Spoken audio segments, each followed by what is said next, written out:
ഓം നമോ നാരായണായ.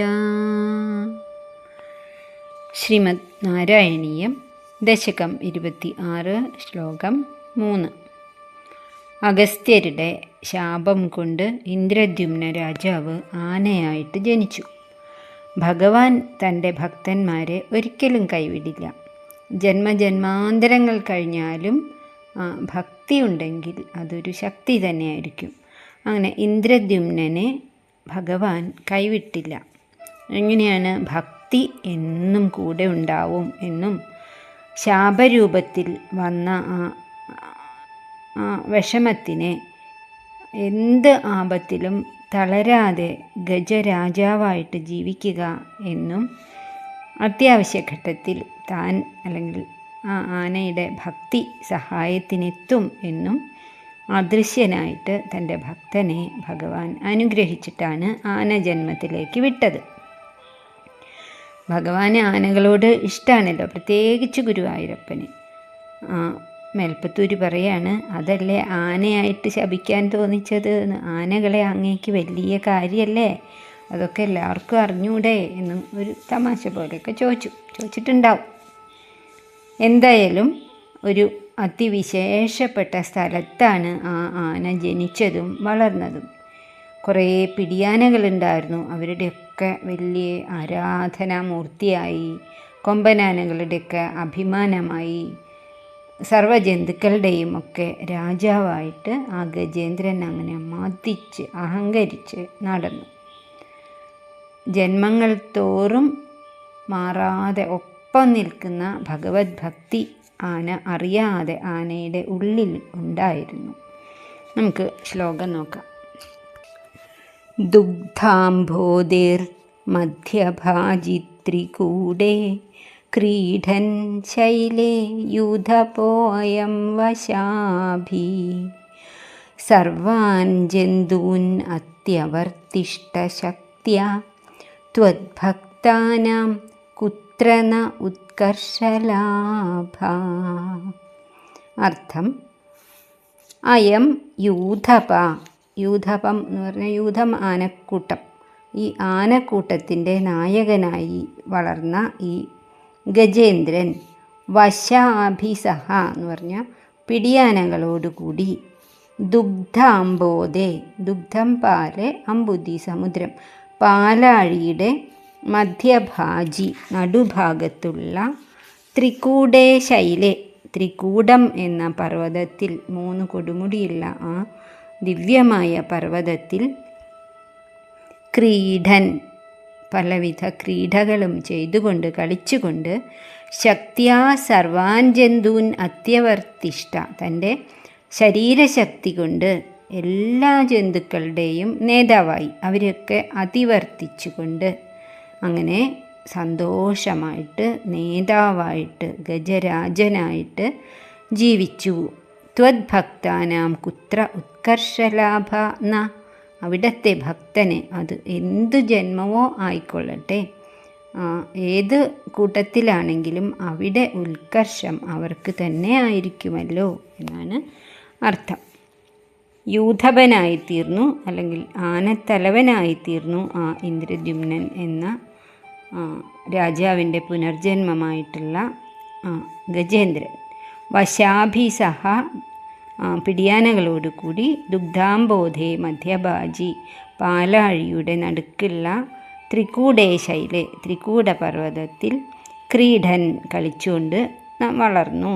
ശക്തിയാ സർവാൻ ജന്തൂൻ അത്യവർത്തിഷ്ട, തൻ്റെ ശരീരബലം കൊണ്ട് വനത്തിലുള്ള സിംഹമടക്കം എല്ലാ ജന്തുക്കളെയും അതിക്രമിച്ച് നേതാവ് എന്ന സ്ഥാനം നേടി.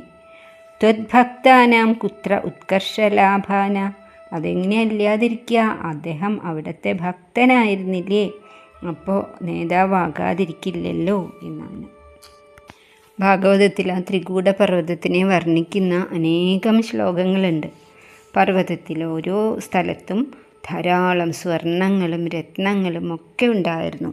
അതിൻ്റെ ഗുഹകളിൽ ദേവന്മാർ വസിക്കുകയുണ്ടായിരുന്നു. അതിലെ വൃക്ഷങ്ങളൊക്കെ ദിവ്യമായിട്ടുള്ളതാണ്. താഴ്വരയിൽ മനോഹരമായിട്ടുള്ള ഒരു ഉദ്യാനമുണ്ട്. അവിടെ ദേവസ്ത്രീകൾ കളിക്കാൻ വരുന്ന സ്ഥലമാണ്.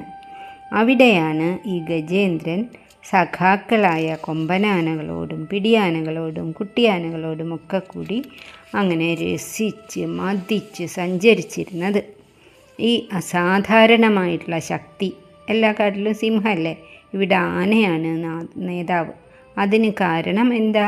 ഭഗവാന്റെ ഭക്തനാണ് എന്നത് തന്നെയാണ്. അല്ലെങ്കിലും ഭഗവാനെ എനിക്കറിയാലോ, അവിടുത്തെ ഭക്തനെ ഏത് ജന്മമായാലും ഏത് സാഹചര്യമായാലും അത് ഉത്കർഷമായി മാറ്റിയെടുക്കാനുള്ള ഒരു കഴിവ് അങ്ങ് കൊടുക്കും. ഒരു വേദനയിലും അവരെ തളർന്നു പോവാൻ ഭഗവാൻ അനുവദിക്കില്ല. അതുകൊണ്ട് മേൽപ്പത്തൂർ മനസ്സിൽ വിചാരിക്കുകയാണ്, എനിക്കും ഈ വേദനയൊന്നും പ്രശ്നമില്ല, ഇത് മാറുമെന്നും എൻ്റെ തന്നെ ശ്രേയസ്സിന് ഈ വേദനയും കാരണമാവും എന്നും എനിക്ക് നല്ല ഉറപ്പുണ്ട്.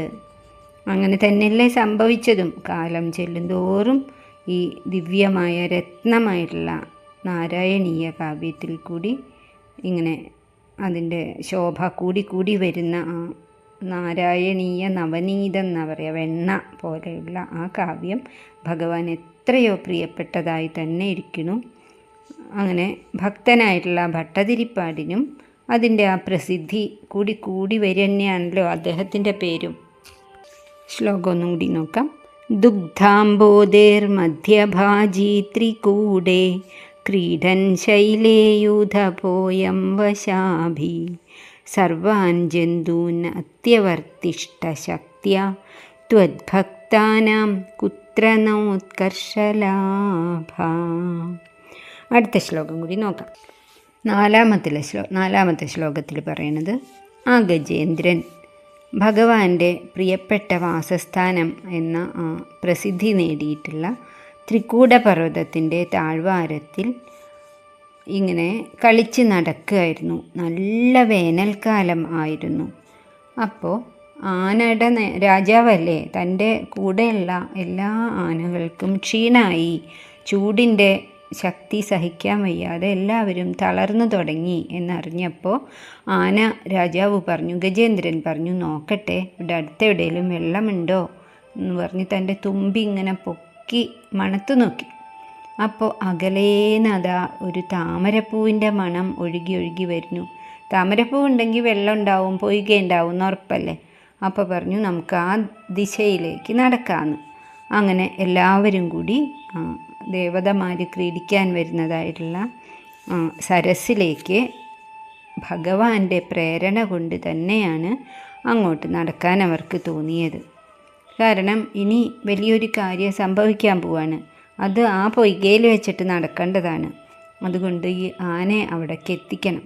അങ്ങനെ ഗജേന്ദ്രൻ മുന്നിലും കൊമ്പനാനകളും പിടിയാനകളും കുട്ടിയാനകളും ഒക്കെ ആയിട്ട് സന്തോഷിച്ച് ആ പൊയ്കയിൽ ഇറങ്ങാണ്.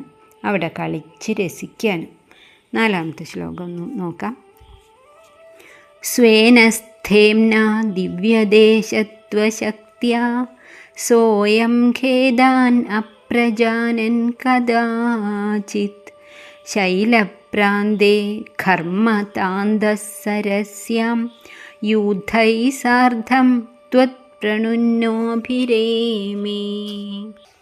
അർത്ഥം, കദാചിത് ഒരിക്കൽ, സ അയം ഗജമായി തീർന്ന ആ രാജാവ് ഇന്ദ്രദ്യുമ്നൻ്റെ ആ ഗജേന്ദ്രൻ എന്ന അവതാരം ആന, സ്വേനസ്ഥേംന ദിവ്യദേശത്വശക്തിയ, സ്വേനസ്ഥേംന തൻ്റെ ശരീരശക്തി കൊണ്ടും ദിവ്യദേശത്വശക്തിയ ആ ഭഗവാന്റെ സാന്നിധ്യമുള്ളതും ദേവതമാർ എപ്പോഴും വരുന്നതും സ്വർണവും രത്നങ്ങളുമൊക്കെ നിറഞ്ഞിരിക്കുന്നതും ദിവ്യമായ ത്രികൂടപർവ്വതമുള്ളതും പാലാഴിയിലുള്ളതും ഒക്കെ ആയിട്ടുള്ള ആ വിശിഷ്ടമായിട്ടുള്ള ദേശത്തിൻ്റെ ശക്തി കൊണ്ടും ദിവ്യദേശത്വശക്തിയ ഖേദാൻ അപ്രജാനൻ, അപ്രജാനൻ എന്ന് പറഞ്ഞാൽ അറിയാതെ, ഖേദാൻ യാതൊരു വിഷമവും അറിയാതെ, ഘർമ്മതാന്ത വേനൽ, ഘർമ്മം എന്ന് പറഞ്ഞാൽ വേനൽക്കാലം, വേനലിൻ്റെ ആ ശക്തി കൊണ്ട് താന്തം തളർന്നവനായി ക്ഷീണിച്ചവനായി ആനക്കൂട്ടം മുഴുവനും തളർന്നു തുടങ്ങി. ശൈലപ്രാന്തേ അപ്പോൾ ത്രികൂടപർവ്വതത്തിൻ്റെ താഴ്വാരത്തിൽ സരസ്യാം ത്വത്പ്രണുന്ന, സരസ്യാം അങ്ങനെ ഒരു പൊയ്കയുണ്ട് എന്നവർക്ക് മനസ്സിലായി. ത്വത്പ്രണുന്ന അങ്ങയാൽ പ്രേരിതനായിട്ട് തന്നെയാണ് യൂഥൈസാർദ്ധം സകല ആനകളും ഒക്കെ കൂടിയിട്ട് ആനക്കൂട്ടത്തോടു കൂടി അഭിരേമേ അങ്ങനെ അവർ ആ വെള്ളത്തിലിറങ്ങി കളിക്കാൻ തുടങ്ങി. ആ മനോഹരമായിട്ടുള്ള പൊയ്കയിൽ നിറയെ താമരപ്പൂക്കൾ വിരിഞ്ഞു നിൽക്കുന്നുണ്ട്. അതിൻ്റെ ചുറ്റും പൂമരങ്ങളാണ്. പലതരത്തിലും നിറത്തിലുമുള്ള പൂക്കൾ ആ പൊയ്കയിൽ വീണതുകൊണ്ട് അതിൻ്റെ സൗന്ദര്യവും സൗരഭ്യവും ഒക്കെ നിറഞ്ഞിട്ടുള്ള അതിമനോഹരമായിട്ടുള്ള ആ പൊയ്ക. അവിടെ ഗജേന്ദ്രനും ഭാര്യമാരും കൊമ്പനാനകളും കുട്ടികളും ഒക്കെ കൂടി സന്തോഷമായിട്ട് അങ്ങോട്ടും ഇങ്ങോട്ടും വെള്ളം തെറിപ്പിച്ചിട്ടും കുളിപ്പിച്ചിട്ടും മുങ്ങിയിട്ടും പൊങ്ങിയിട്ടും മുങ്ങാങ്കുഴിയിട്ടിട്ടും ഒക്കെ അവരവിടെ കളിക്കുകയാണ്. കയറാനേ തോന്നണില്ല. അവിടെ ഭാഗവതത്തിൽ പറയാണ്, ഈ പൊയ്കയിൽ സുഖം മാത്രമേ ഉള്ളൂ എന്ന് കരുതിയിട്ട് അവർ ആ വെള്ളത്തിൽ നിന്നും കയറാതെ മദ്ദിച്ച് രസിച്ചു കൊണ്ടിരിക്കുകയാണ്. യഥാഗൃഹി എന്നൊരു വാക്ക് പറയുന്നുണ്ട്. അതായത് ഒരു കുടുംബസ്ഥൻ എന്നതുപോലെ.